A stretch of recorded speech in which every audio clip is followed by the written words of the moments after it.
Guruvabhishta Supurakam Guru Ganaya Shisha Samushitam Chintya Chintya Samasta Vida Nipunam Shri Rupa Pantanugam Govindam Vidamajvalan Varatanam Bhakti Vitam Sundaram Vanda Vishwagurun Chadivya Bhagavat Premna Vijaya Pradam Vanchakalpatarubhyascha Kirpasindhubhya cha Patitanam Pavanebhyo Vaishnavebhyo Namo Namaha Om Agyanantimirandasya Gyanagyanam Shalakaya Shakshurum Militam Yana Tasmai Shri Gurave Namaha Jai Gurudev, Jai Gurudev, Jai Gurudev. Saudações a todo mundo. A gente está aqui mais um encontro do grupo Astrologia Singular.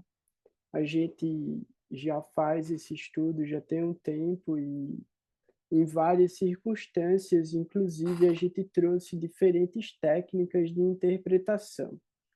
Então hoje eu vou trazer duas coisas que são importantes da gente entender de alguma maneira, não que a gente vá se aprofundar nisso, mas a gente vai entender de onde vêm os Vargas, de onde vêm os mapas divisionais e como eles são criados, e a gente vai também observar, a partir da perspectiva da Lua, como fazer a autointerpretação, que aí é o estudo do horóscopo, as efemérides, que é o estudo individual.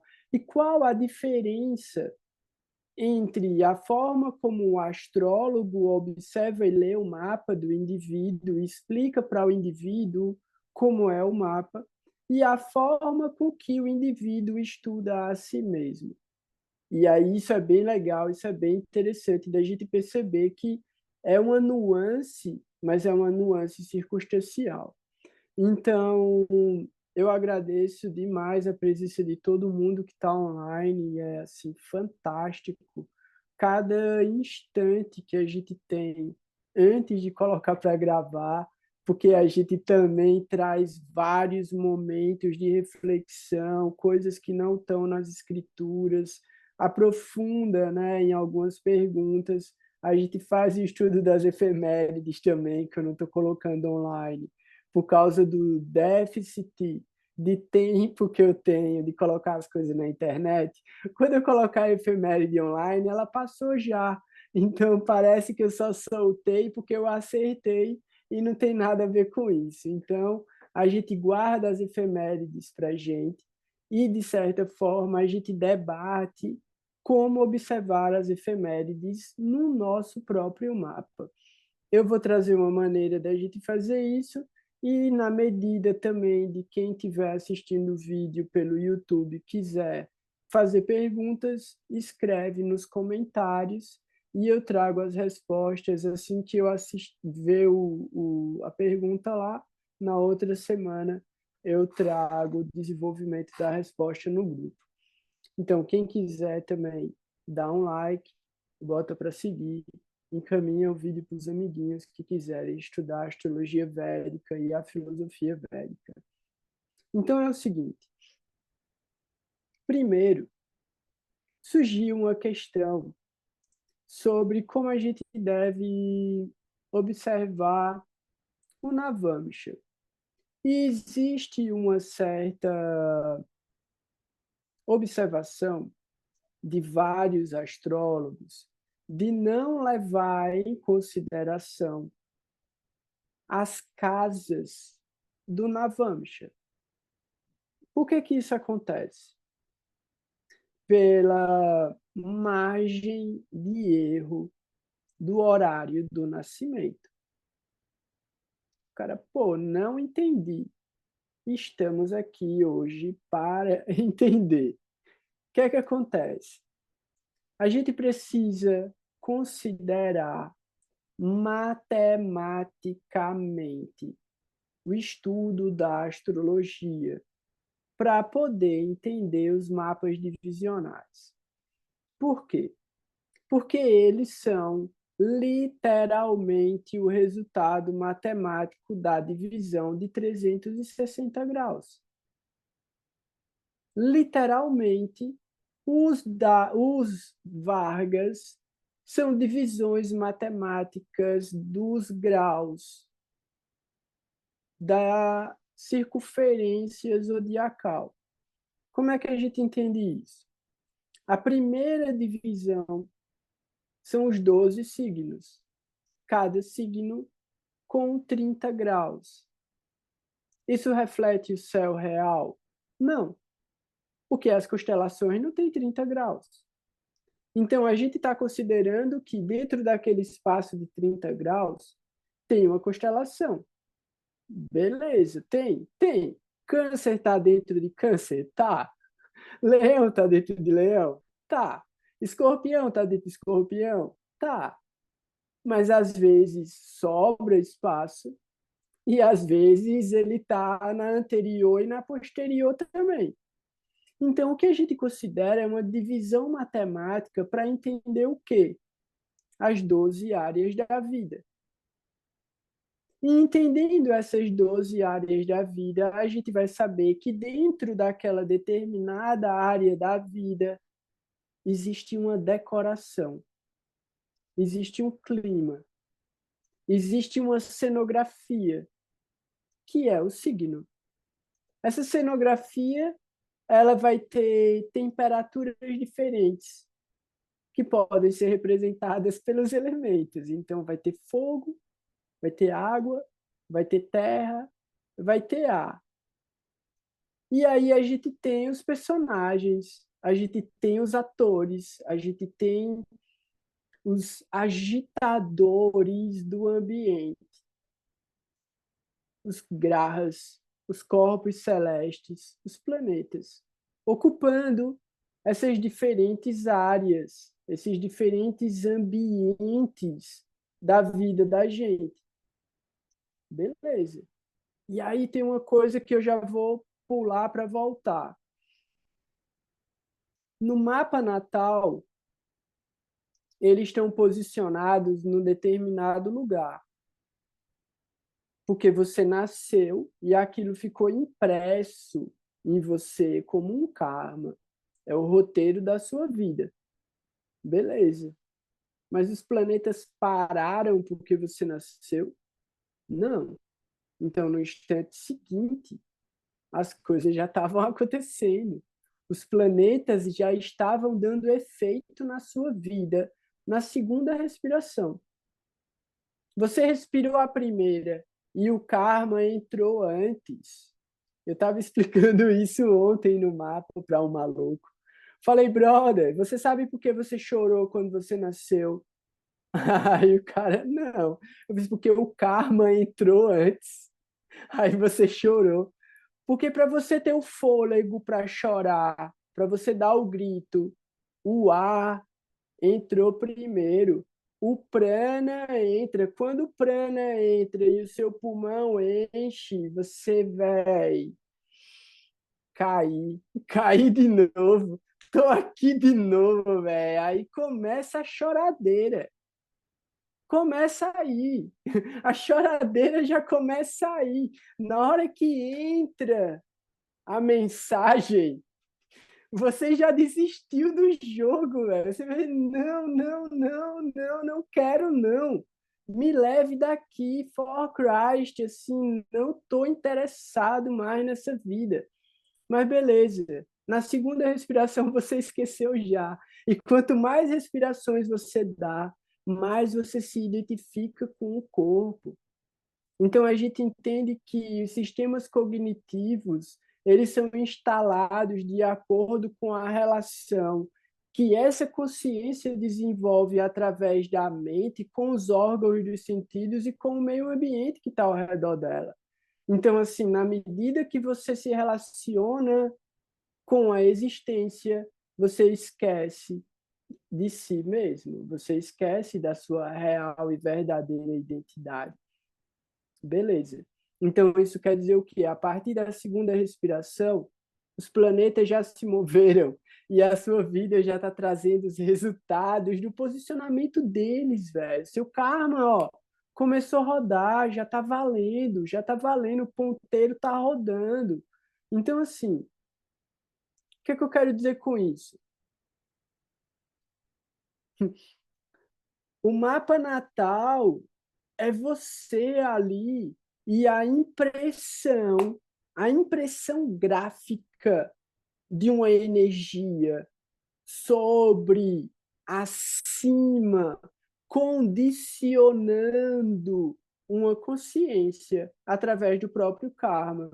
Então, essa consciência que encarnou no corpo está impregnada de um karma que a condiciona a um determinado tipo de existência. E até que ela entenda o mecanismo pelo qual ela está condicionada, ela não vai conseguir se libertar dele, ela não vai conseguir entender como tornar todo esse sistema favorável para o desenvolvimento dela. Então, a gente está tendo aí, como eu estava falando, a impressão de uma determinada perspectiva de perceber a realidade. Isso é o mapa natal.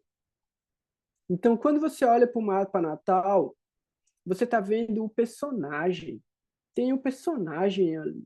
E aquele personagem, ele atua de diferentes maneiras em diferentes áreas da vida, e essas maneiras se alternam, se transformam de acordo com os períodos da vida.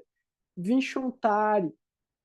E vai receber influências dos trânsitos, as efemérides em cima do Vinchontari também. Então, vários tipos de efeitos acontecendo. Então, isso é a observação que o astrólogo vai ver de um determinado personagem, de uma determinada pessoa. E como a história que aquela alma está atravessando naquela encarnação. Isso é uma coisa.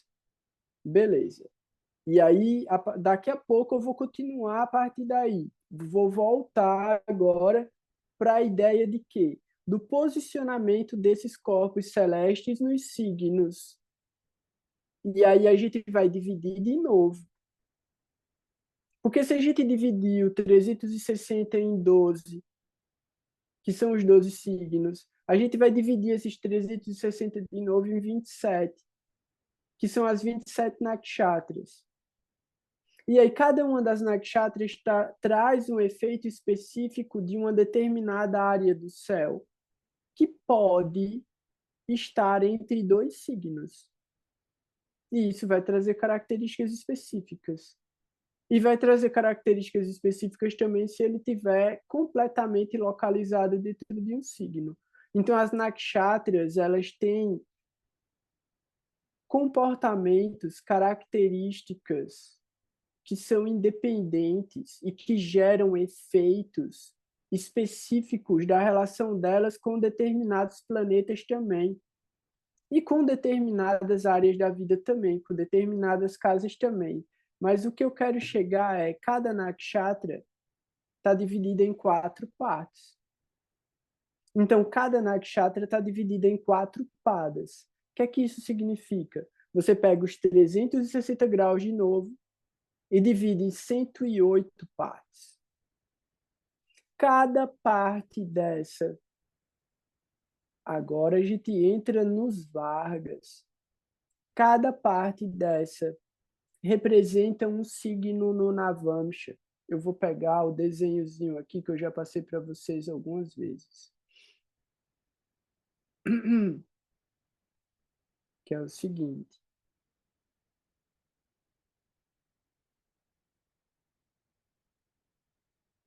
Aqui, ó. Cada signo, começando aqui Áries. Deixa eu ver se eu consigo aumentar aqui. Opa. Áries, pronto. Áries, Mexa, Áries. A gente tem dentro de Áries Ashwini, Bharani e Kritika. A gente tem 4 padas de Ashwini, 4 padas de Bharani e 1 pada de Kritika. 9 padas. Uma divisão de 30 graus, que é um signo, em 9 partes.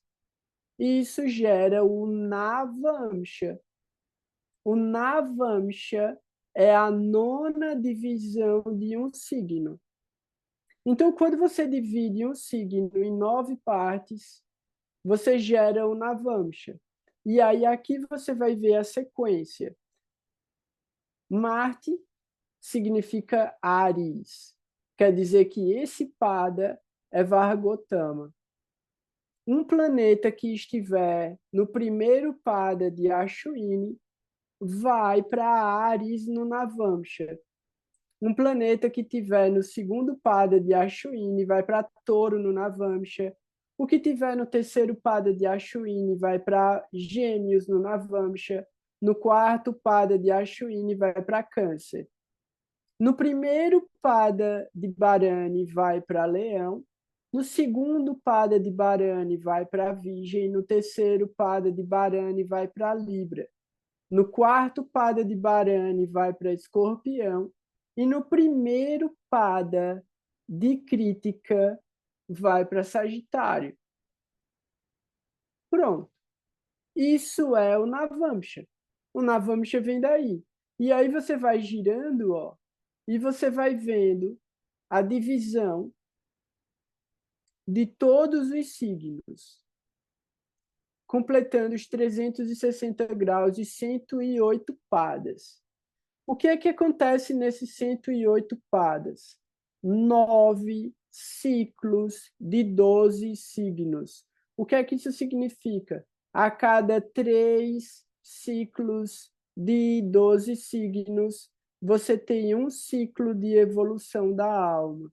Então, você tem o primeiro ciclo de evolução da alma, que começa em Áries e termina em Câncer. O segundo, que começa em Leão e termina em Escorpião. E o terceiro, que começa em Sagitário e termina em Peixes. Cada ciclo de evolução da alma fala sobre um dos desafios do nosso processo de desenvolvimento. Não quer dizer que quando você chega no terceiro ciclo de evolução da alma acabou a brincadeira. Não, você passou de série, começa tudo de novo, porque é um processo infinito de evolução. Então você está graduando cada vez mais para se aproximar do que é infinito, do que é o êxtase, do que é a eternidade. Então, beleza. Isso aqui é o Navamsha. O que é que acontece? Um pada desse, ele equivale mais ou menos aí a uns 10. Eu não tenho certeza agora, mas talvez a uns 10 minutos. Vamos considerar mais ou menos uns 10 minutos. Pode ser menos. Eu posso procurar aqui também. Só para trazer com certeza quanto tempo demora cada pada.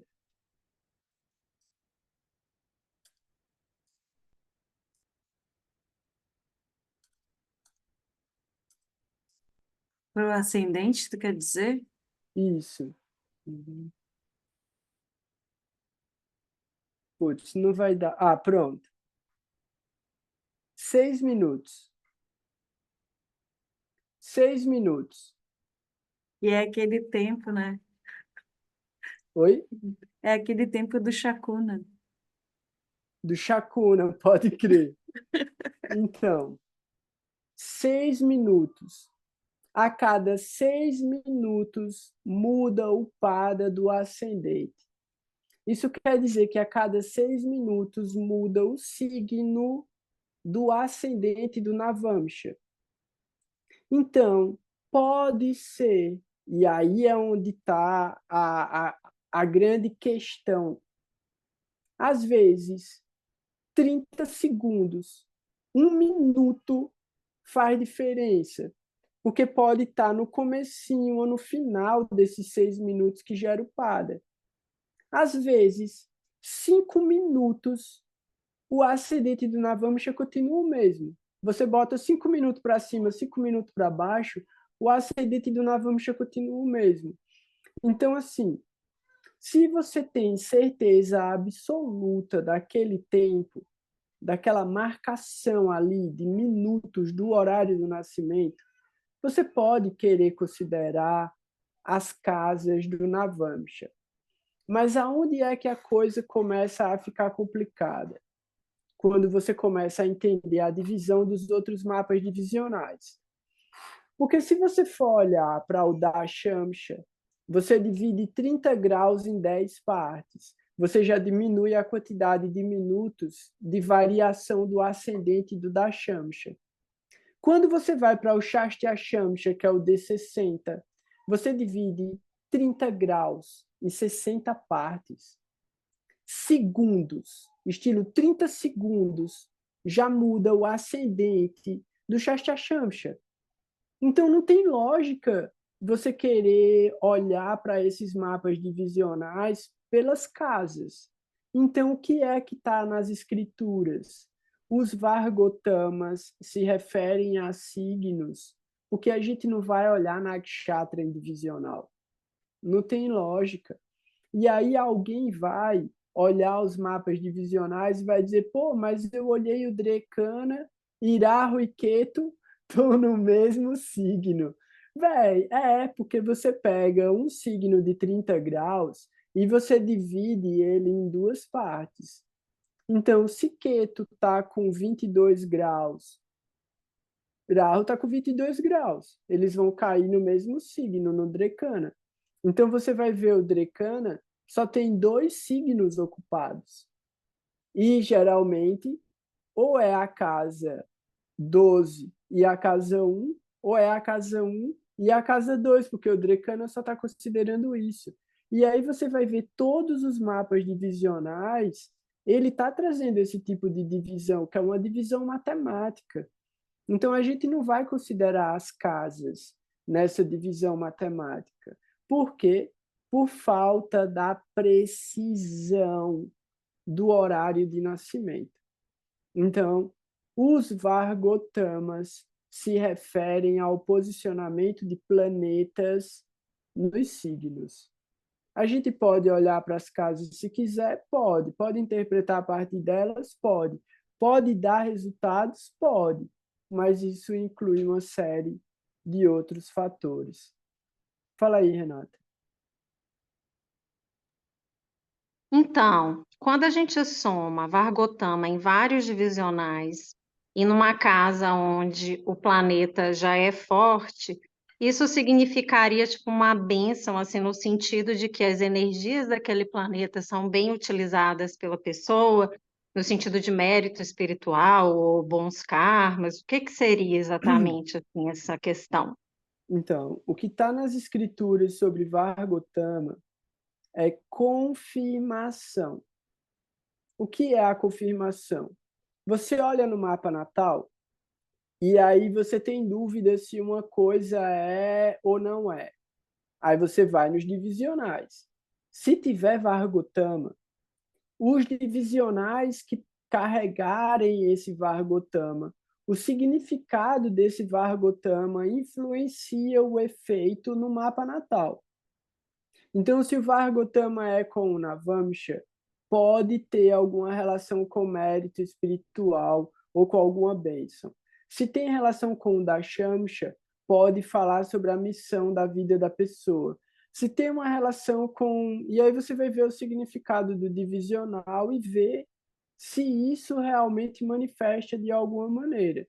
Então, vai depender do planeta, vai depender daquilo que o planeta está falando, o signo está falando, e mesmo a casa do mapa natal, aonde isso vai gerar efeito.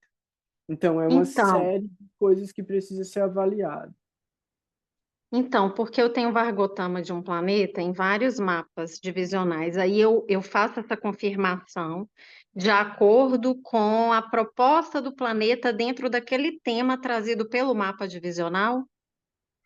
Também. Tipo assim, na Vampcha dessa forma, D10 para o profissional, D7 para os filhos, criação, e aí eu vou trazendo esses carcas para esses temas do planeta, assim, no caso.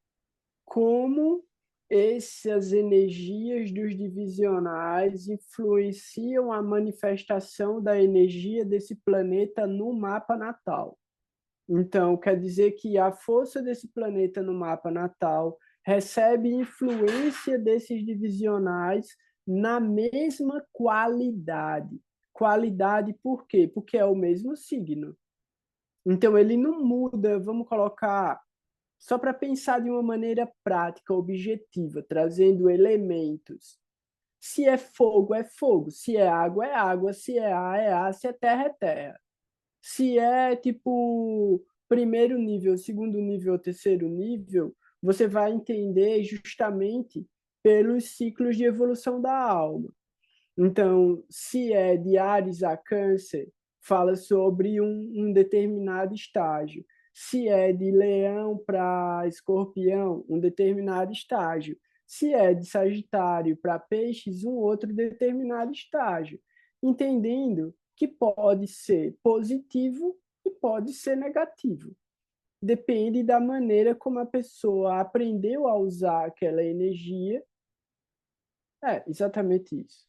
Não tem para que ficar aumentando mais, não, é isso. Se a pessoa aprendeu a usar a energia, ela vai ter bom resultado, seja para o bem, seja para o mal, seja para a evolução espiritual, seja para o desenvolvimento material. É estilo Marte.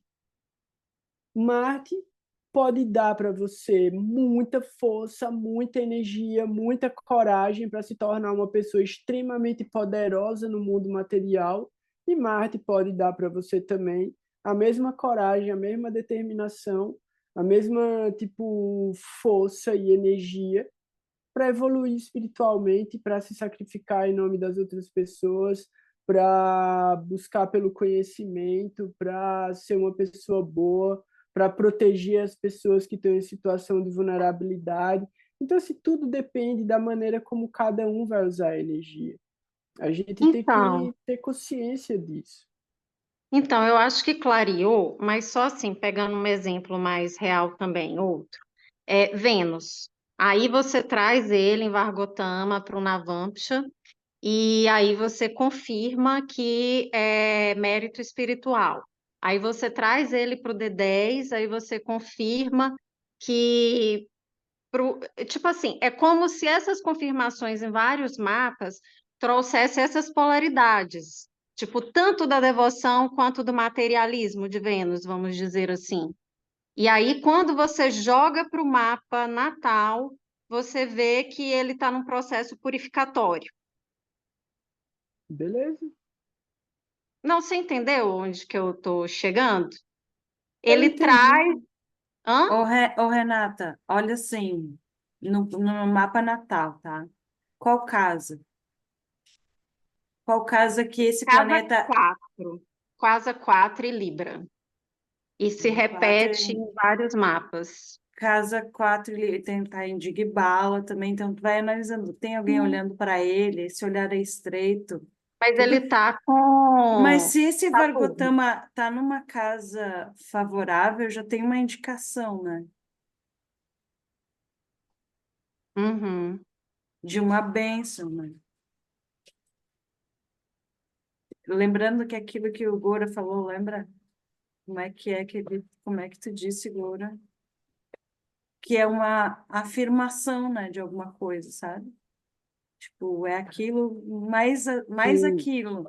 Então, se é uma casa dustana, num planeta, numa situação ruim, recebendo olhar ruim, aquilo duas vezes, né? Agora, né, e às vezes vai ser, né, vai ter bênçãos, mas a gente vê que tem, de repente, um olhar maléfico, estreito, mas mesmo assim ele está numa casa benéfica, está em Digbala, então tem alguma coisa, mas tem mais coisas favoráveis, né? O que eu quis dizer, eu não sei se eu fui clara, é como se esse planeta ele trouxesse uma experiência em polaridades deles, tanto para o materialismo quanto para a parte devocional. E que Todos os isso, de certa planetas forma, vão fazer isso. Todos os planetas vão apresentar polaridades. E é isso que a gente sempre observa, que o mapa ele pode dar uma coisa, você olhar para o mapa e você vê uma coisa e aquilo ser muito claro e muito objetivo e você dizer, caraca, isso aqui é desse jeito. Aí quando você vai falar com a pessoa, é completamente ao contrário. Aí você faz, "Oxi, que doideira é essa? Como é que tá dando tudo ao contrário?" Aí quando você vai olhar, faz completamente sentido ser ao contrário. Então, assim, pensa só o seguinte, peraí, pensa o seguinte, Vênus ele traz essa energia que poderia ser entendida como polarizada, só que a polarização é uma má interpretação. A mesma coisa é Júpiter, a mesma coisa é Saturno, a mesma coisa é Marte, a mesma coisa é Mercúrio. Véi, a mesma coisa é Rahu. Rahu é o maior inimigo, mas ele é o único que no final das contas vai salvar você ou não. Porque você só vai saber onde está a mentira, você só vai saber onde está o engano, você só vai saber onde está a sua verdadeira sinceridade se Rahu deixar. Se Rahu não deixar, você vai ficar apegado a palavras. Você vai achar que é a cor da roupa que faz o monge. Você vai achar que é o lugar que é sagrado. Você vai achar que é decorar as escrituras que mostram que você tem conhecimento. Véi, a gente tem que sair disso. A gente tem que abandonar completamente essa concepção de eu não vou falar que não existe dualidade. A dualidade está presente em tudo. Se não fosse a dualidade, não existiria manifestação. Se eu sair da ideia de dualidade, eu vou para o impersonalismo. A dualidade é a natureza da existência. E eu preciso entender que não há bom e ruim. Não existe. É Shiva Shakti, Purusha Prakriti. É a consciência saboreando a existência. Então, assim, mas é o prazer material e a devoção. O prazer material e a devoção é a mesma coisa. Porque o mas, prazer, o êxtase é o amor. O êxtase não é uma sensação física. A devoção é prazer. A devoção não é você lavar prato. A devoção não é você cuidar do templo. A devoção não é você cantar japa. A devoção não é você parecer bonitinho e comportado. A devoção é êxtase. Se você tem devoção, você pode estar sentado embaixo de uma árvore, você pode estar sentado no meio-fio, você pode estar deitado na sua cama e você está vivenciando o êxtase. Então, assim, entender Vênus, entender Mercúrio, entender a polaridade, entender a dualidade, e essa é a natureza da existência. A gente mas não Gu, pode definir uma coisa como uma coisa, tipo, restringindo. Essa restrição que a gente dá para definir uma coisa como uma coisa é que impede a gente de ver a realidade, de ver a multiplicidade de tudo. Então, eu entendo o que você está dizendo, eu entendo que você está procurando nos divisionais uma explicação e um significado, eu entendo tudo isso. Mas é muito mais simples, é só fazer simples. mas deixa eu te falar. Eu entendo que os planetas todos têm as polaridades, só que Vênus, especificamente, como fala de amor, é a união, concorda? E é Uhum. nesse sentido que eu trouxe essa pergunta. Se é como se a alma tivesse experienciado é, é, encarnações assim materialistas, depois ela se dedicou e aí quando traz esse processo mais purificatório com Saturno, é como se fosse para chegar nesse ponto assim do que Beleza. vale realmente. Você Tá bom. entendeu onde eu tô querendo Eu chegar? entendi, eu entendi, eu entendi, eu entendi. Eu entendi. Aí vamos pensar o seguinte: calcula essa pergunta que você fez em relação a 900 milhões de vidas. Em 900 milhões de nascimentos, quantos deles você acha que você foi materialista? Quantos deles você acha que você foi monge? Quantos deles você acha que você foi uma guerreira? Quantos deles você acha que você foi uma escrava? Quantos deles você acha que você foi uma rainha? Quantos deles você acha que foi um passarinho? Eu falei humana, né? Então, assim, 900 milhões de nascimentos humanos. Vamos ignorar os nascimentos animais. Todas as possibilidades são válidas.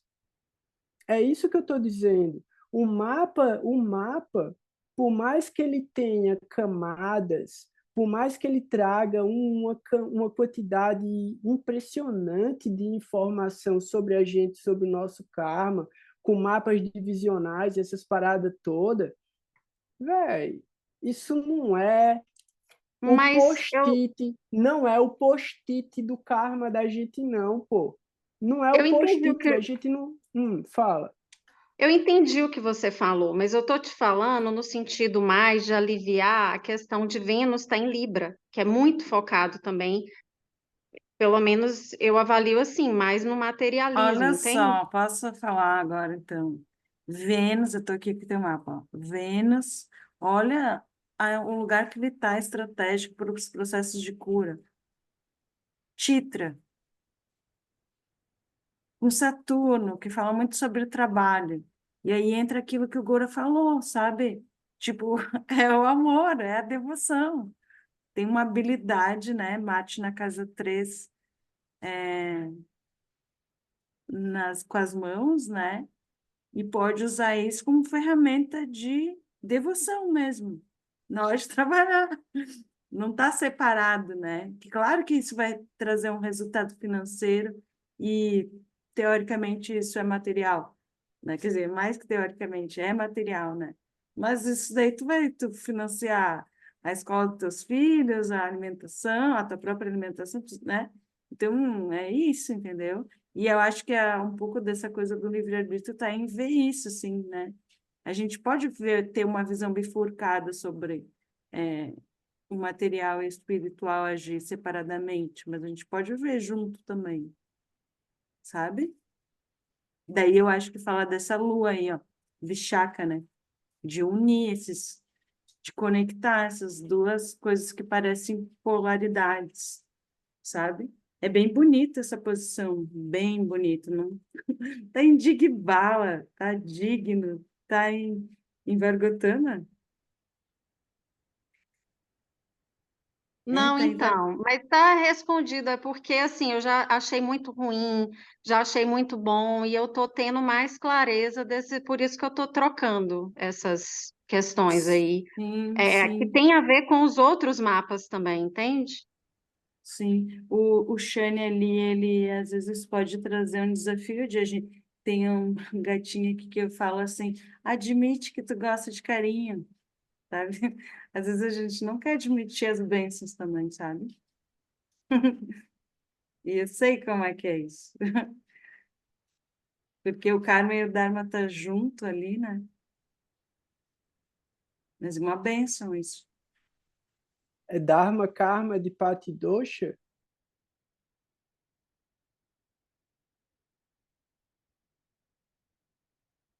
É uma conjunção do regente da 9 com o da 10? Não.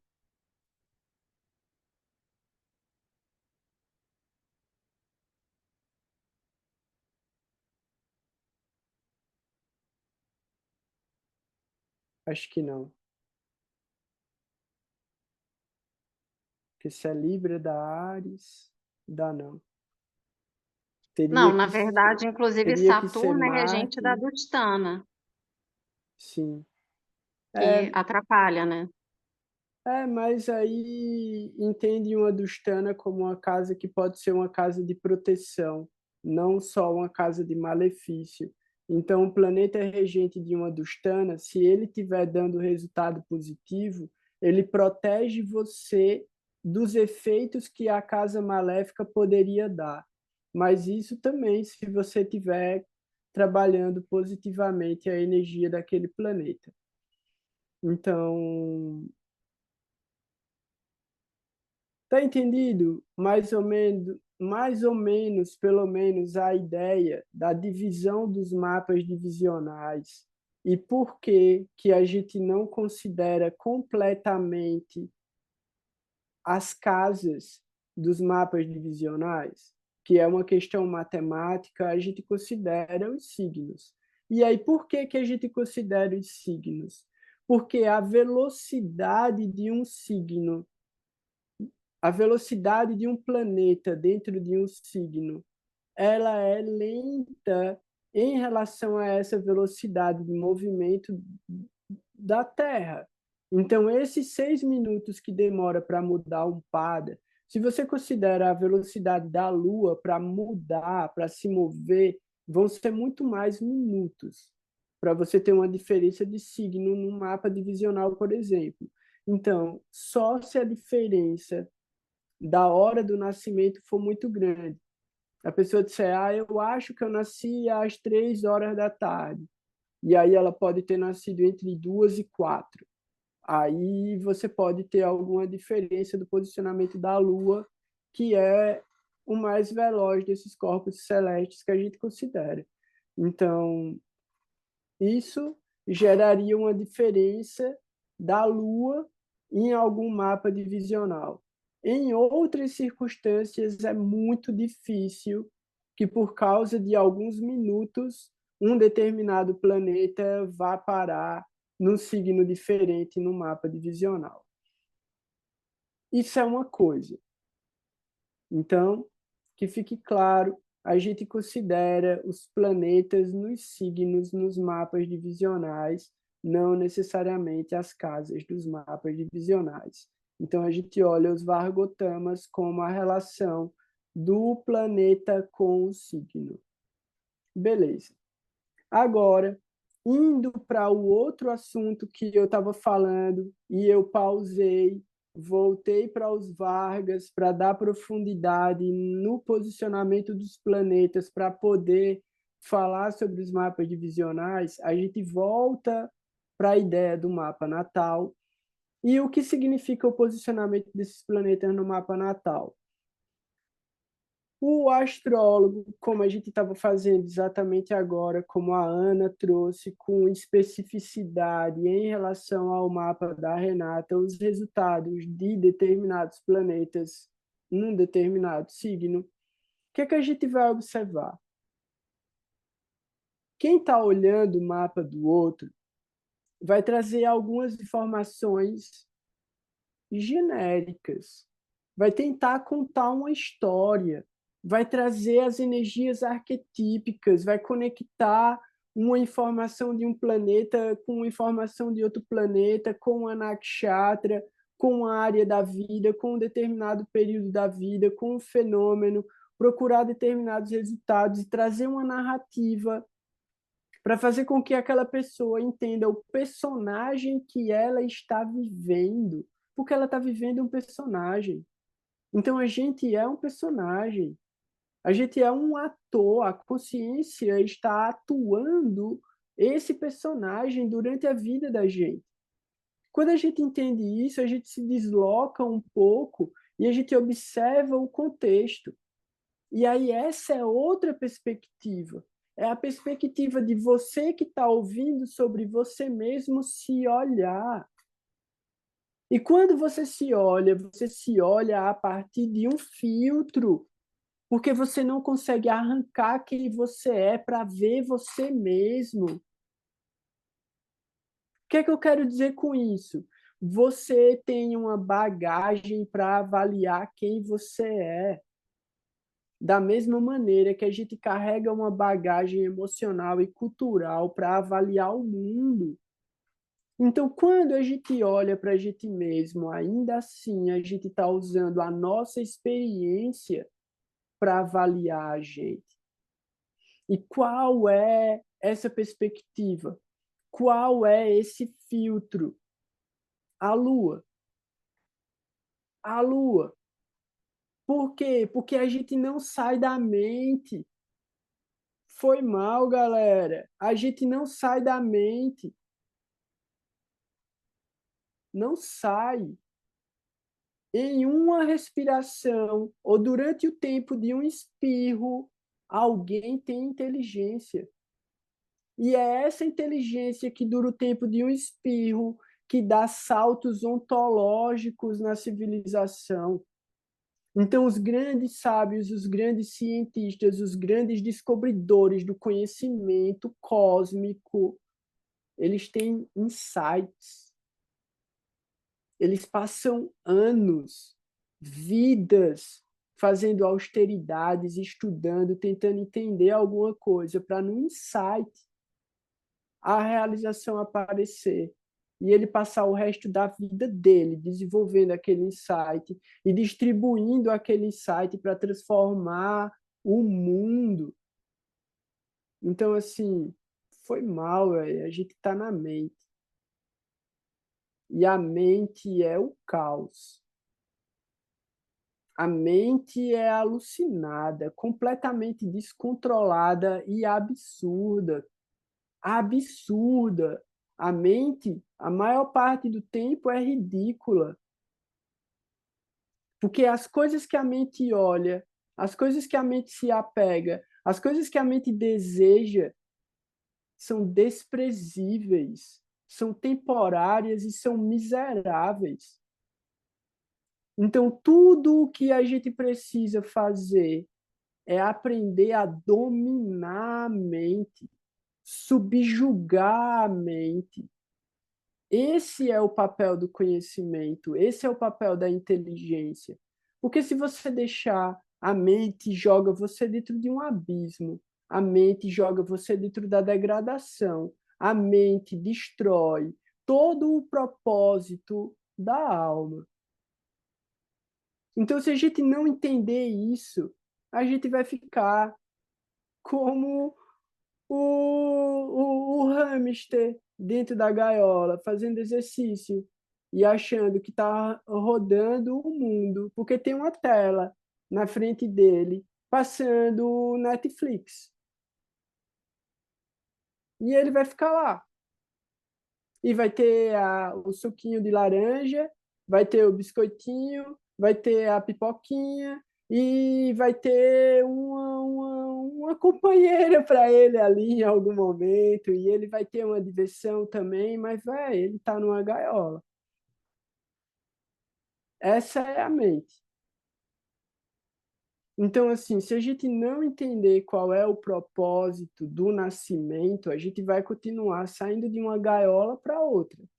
Às vezes com mais espaço, às vezes com menos espaço, às vezes com mais comida, às vezes sem comida nenhuma, às vezes com companhia, às vezes sem companhia. Essa é a natureza do samsara, para você aprender o resultado de todos os pensamentos, sentimentos, desejos e ações. Quem é que faz? A mente. É a mente que pensa, é a mente que sente, é a mente que deseja, e é a mente que move, mobiliza para a ação. É isso, velho. Então, de onde parte o autoestudo? Olhe para a Lua. Perceba que é a Lua que está dizendo para você por onde você está passando. Porque não é a inteligência. Se fosse a inteligência, você só passava por ali uma vez. Mas não, você está passando ali o tempo todo, velho. Todo mês a Lua está passando no mesmo lugar. Todo mês a Lua está passando ali. E todo mês ela está dando um recado. E esse recado vem misturado com vários outros recados. Por quê? Porque durante o rolê da Lua, vai ter uma hora que ela passa num determinado lugar e Marte está lá. Marte está lá onde? Marte está lá no mapa natal. Então, quando a Lua passa por cima de Marte no mapa natal, Marte dá um toque à Lua, dá um recado para a Lua, Lua, tal coisa. Só que a Lua já passou. Quando você vem ouvir o recado, a lua já passou, ela já está em outra viagem. Por quê? Porque a gente não está no momento presente. Foi mal de novo, galera. Não tá. Ou a gente tá amanhã, ou a gente tá ontem. Quando a gente não tá semana passada, ano passado, ou daqui a 25 anos no futuro. Porque quando eu me aposentar, eu vou ser feliz. Beleza. Quando o Palmeiras ganhar o Mundial, aí eu vou ser feliz. Véi, a vida da galera é assim. Então, qual é o parâmetro? Qual é o parâmetro? Se você pergunta isso, a pessoa vai responder: o que é parâmetro, meu amigo? O que é parâmetro? Você está maluco? É meio fio? É essa pedra que coloca no meio fio? Isso é um parâmetro? Porque se for, eu sei o que é, mas eu não sei o que é um parâmetro. Então, assim, isso é a natureza humana, isso é a sociedade, tá ligado? E é disso que a gente tem que se afastar. É disso que Mahaprabhu está dizendo, brother, não olhe para trás, velho. Não olhe para trás, porque o bicho, ele tá tão perto de você andando na sua cola, que se você olhar para trás, ele lhe engole. Então não olhe para trás. É feito aquele filme, não olhe para cima. Se você olhar para cima, o bicho vai lhe engolir, velho. Então assim, não olhe para cima jamais, olhe para frente. Olhe para frente, assim, tipo, olhe para cima, não olhe para trás, né? Pode olhar para cima, não olhe para trás. Então, assim, velho. Então, o que é que eu quero dizer? Entenda a natureza da mente, entenda qual é a configuração da mente, entenda quais são as formas com que a mente está recebendo informação do meio ambiente, ou seja lá de onde for, dos mestres espirituais, das escrituras, das experiências materiais, mas a mente, ela tem canais. Ela tem, tipo, canais, não no sentido canal de televisão, né, mas canais receptores. Então, você tem canais receptores. E aí a gente pensa, beleza, eu tenho 5 sentidos materiais. Além dos 5 sentidos materiais, existem 5 sentidos sutis. Além desses 5 sentidos sutis, vão ter mais sentidos que a gente ainda não está acessando, que a gente não está trabalhando, que a gente não está habilitando. Então, assim, esse é o trabalho da mente. Quanto mais a gente expandir a capacidade da mente de perceber a natureza da realidade e a natureza última da existência, mais a gente vai ter possibilidades, mais a gente vai ter opções, alternativas dentro do que já está predeterminado. Porque se estiver chovendo, você vai se molhar, velho. Não adianta. Tipo, se você souber que vai chover, pelo menos, você pode não ir para a chuva. Essa é a vantagem que você tem. Mas se vai chover, vai chover. Então você não muda o roteiro. Você muda a forma como você age dentro desse roteiro. Então, quanto mais conhecimento você tiver a respeito disso, quanto mais autocontrole você tiver para atuar dentro de circunstâncias que não foram previstas. E aí a gente também tem que estar aberto para qualquer tipo de fenômeno que pode acontecer. Isso é autoconhecimento. Então, qual é a diferença da perspectiva de quem está fazendo o autoestudo? Entender a própria mente, entenda a própria mente para poder olhar para o conhecimento e saber que é a sua mente que está interpretando aquilo e que você precisa ir além, porque a mente é limitada. Então, essa é a função, tipo, primordial da misericórdia do mestre espiritual. Dá para a gente aquilo que a nossa especulação seria incapaz de alcançar, jamais alcançaria. Então, o mestre espiritual dá algo que é além da nossa mente. Então, se você usar a mente para tentar entender, vai estar sempre limitado. Então, é o lugar onde a gente se rende, é o lugar onde a gente realmente aceita com o coração que essa verdade vem para libertar a gente da nossa limitação e do nosso condicionamento. Então, isso é um processo muito longo. E esse processo ele envolve o sadhana. Ele necessita do sadhana. Então, você ter o seu tempo para meditar, para você se purificar, para você se alimentar, para você se relacionar favoravelmente com as outras entidades vivas. Então, você precisa ter o seu tempo de qualidade. Então, são vários níveis, vários processos. O que é importante é a gente entender isso. Entender de onde vem essa essência que vai além da natureza mental, mas a gente precisa se apropriar e controlar essa natureza mental de alguma maneira. A gente vai controlar ela o tempo todo? Não. Talvez a gente consiga controlar ela em algum momento, mas não o tempo todo. Mas se você souber que aquilo existe, já existe um caminho. Então, ó, a Ana estava escrevendo aqui. Quer falar, Ana? Fala aí. Muito bonito tudo isso, né, que tu falou.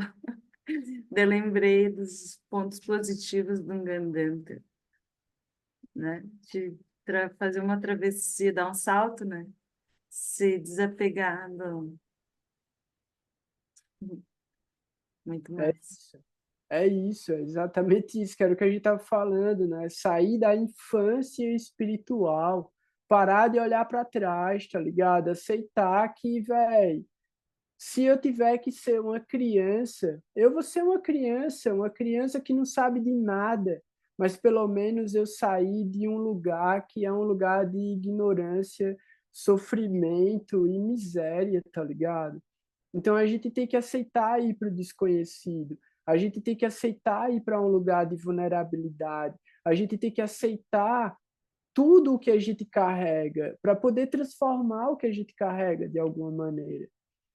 Então, acho super importante, tá ligado? A gente entender isso. Entender que o estudo de si mesmo começa pelo que a gente tem de mais grosseiro, que é a mente. E a mente nem é o mais grosseiro é o Panchamahabhuta, né?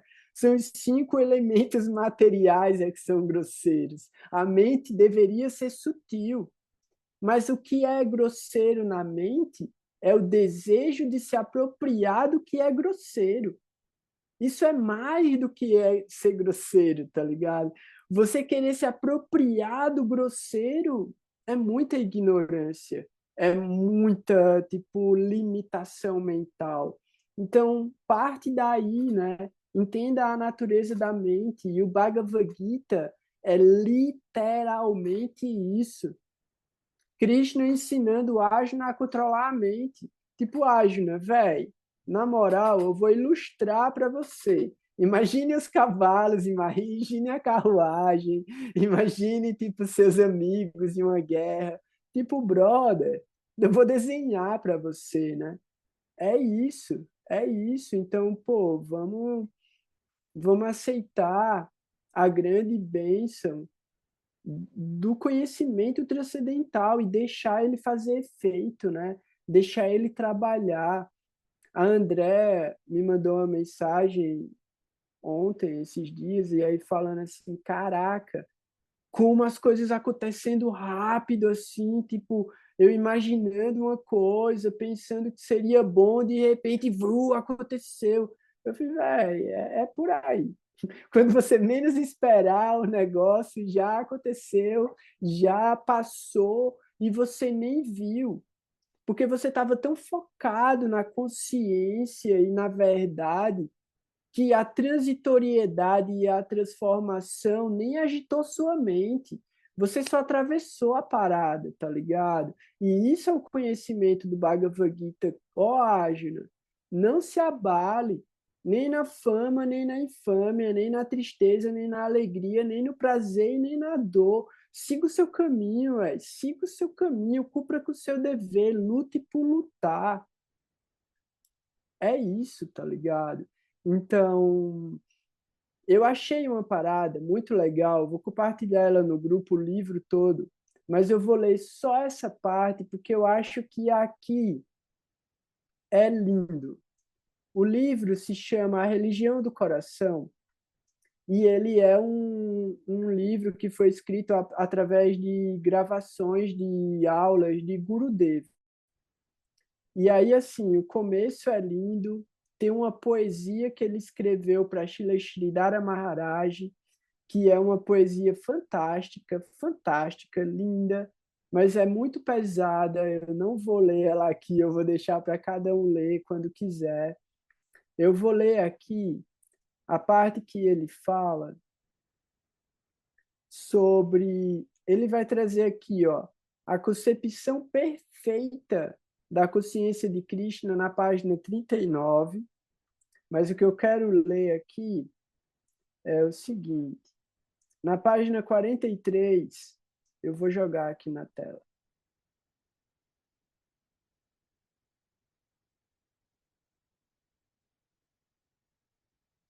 Ele fala sobre a satisfação completa. Jai Shri Gurudev Ki Jai. Nós não podemos sequer imaginar quanta felicidade existe em Vrindavana, no plano transcendental onde a suprema personalidade de Deus vive. Tudo em Vrindavana é cheio de graça, glorioso e extremamente belo. O amor dos amantes é extremamente belo. Às vezes, mãe Yashoda, a mãe de Krishna, frita algo, e quando Krishna sente o cheiro, ele diz: dê-me isso agora mesmo, eu não posso esperar. Mãe Yashoda diz: espere, espere, eu darei isso a você em um prato. E outra vez Krishna diz: eu não posso esperar, eu não posso esperar, eu quero isso agora mesmo. Essa é a modalidade do amor extraconjugal. E isto é ainda mais adorável do que outras raças, do que outros sabores. Em Vrindavana, Krishna está sempre brincando com seus amigos. Algumas vezes, quando toca sua flauta, ele costuma dizer que gostaria de tocar com alguns de seus amigos neste ou naquele kundya, bosque. Então, assim, o que é que eu quero dizer? O que é que Gurudeva está explicando aqui, né? Krishna quebra as regras. Então, assim, o amor que estava contido dentro daquilo que mãe Yashoda estava cozinhando e fritando para ele, é o que estava alimentando Krishna, era o que estava trazendo prazer para ele. Então, quando ele diz, me dê isso agora, é porque ele quer saborear naquele momento aquele amor. E aí mãe Yashoda fala, deixa eu colocar num prato. E ele não quer, ele quer comer ali, na hora, pegar com a mão dele. Ele não quer formalidade. Ele não quer a superfície, a beleza e, tipo, toda essa sofisticação de um prato, de uma decoração. Ele quer o amor, ele quer aquele momento, ele quer saborear aquilo. Então, ele quer instantaneamente aquilo e ele quebra as regras, ele quebra os protocolos. E aqui, Krishna, ele toca flauta, ele brinca, ele se diverte com os amigos dele.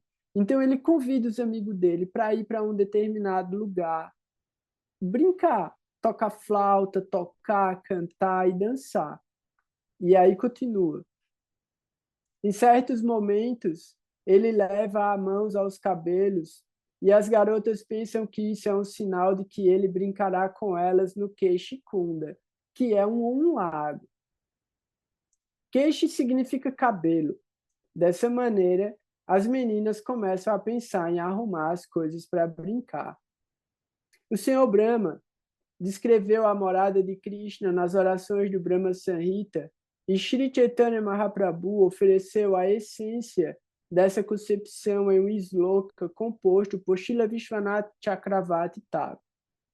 Aí aqui, só para explicar também essa brincadeira de Krishna com as meninas, é que ele fica passando sinal, ele fica brincando, ele fica se divertindo. E, às vezes, essas pessoas interpretam essas coisas que ele está fazendo. Então, Keshikundya, como falou, é o lago que tem o nome de cabelo. E aí, Krishna, brincando, elas acharam que ele queria brincar com elas nesse lugar. Então, Gurudeva está explicando as diferentes maneiras que as entidades, né, que as almas se divertem, brincam e se relacionam com Deus. E aí aqui tem um verso que foi composto por Srila Vishwanatha Chakravarti, que fala sobre a essência de Vrindavana, descrita por Brahma no Brahma Samhita e falada por Mahaprabhu. Então, eu não vou ler em sânscrito, porque a gente não vai saber o que está escrito em sânscrito, mas está escrito. A essência desse sloka é que, se você deseja adorar algo para sua inteira satisfação, então deve adorar Krishna. A concepção suprema. Quais são as qualidades e qualificações de Krishna? O que você realmente necessita? Você necessita de amor, beleza, êxtase, afeto e harmonia. Todas essas qualidades estão presentes em Krishna. Se o seu Senhor é rico e possui toda a opulência de amor, beleza, charme e êxtase, você não sentirá falta de nada. Você conseguirá tudo através de sua misericórdia. Krishna tem muitas expansões e elas também possuem essas qualidades de riqueza, beleza, amor e charme. Essa é a concepção védica, a concepção de Veda Vyasa e a concepção suprema de Sri Chaitanya Mahaprabhu. Então, o que Gurudeva está explicando, o que Gurudeva está trazendo, é que justamente tudo que a gente precisa, tudo que a gente busca, tudo que a gente anseia, já está presente dentro dessa relação com a Suprema Personalidade de Deus. E aqui, isso está sendo trazido com o nome de Krishna, e com as qualidades de Krishna, com as características de Krishna, mas de acordo com o nível de desenvolvimento da alma de cada um, e de acordo com a forma como cada um percebe o que é divino e transcendental, essa suprema personalidade de Deus vai ter um nome específico e vai ter qualidades específicas.